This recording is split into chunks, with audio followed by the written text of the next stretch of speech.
স্টাডিফাই বাংলাদেশের পক্ষ থেকে আমি সাফায়েত হোসেন বলছি। তো আজকে আমার টপিকের বিষয় হচ্ছে ব্যাংক সমন্বয় বিবরণী। শুরুতে আমরা দুটো টপিক সম্বন্ধে জানবো, সেটা হচ্ছে নগদান বই এবং ব্যাংক বই।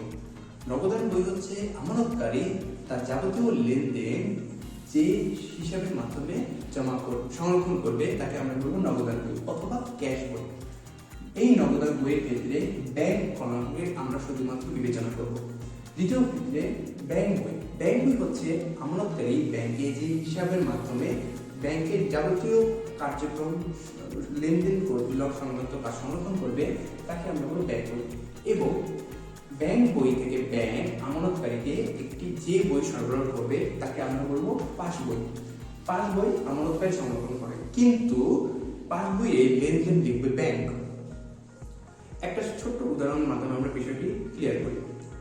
ধরেন আমরা যখন ক্লাস 2-3-তে পড়তাম তখন আমাদের স্কুল থেকে একটা ডায়েরি প্রোভাইড করতো। তো ওই ডায়েরিতে আমরা নিজেদের কাছে রাখতাম বিধায়, কিন্তু ওই ডায়েরিতে লিখতো আমাদের টিচার, যারা স্যার আছেন তারা লিখতেন, তা আমাদের যাবতীয় পড়াশোনা লিখতেন, কিন্তু আমার ডায়েরিতে লিখতে পারতাম। ঠিক তেমনই আমানতকারী পাস বই সংরক্ষণ করবে, কিন্তু লেনদেন লিখবে ব্যাংক। এখন আমরা শিখব ব্যাংক সমন্বয় বিবরণী কখন প্রস্তুত করা হয়। সাধারণত নগদান বই বা ক্যাশ বইয়ের মাঝে ব্যাংক বই বা পাস বইয়ের বিভিন্নভাবে গড়মিল দেখা দিতে পারে। হতে পারে নগদান বইয়ে কোনো ভুল, হয়তোবা ব্যাংক বইয়ের কোনো ভুল, যার কারণে নগদান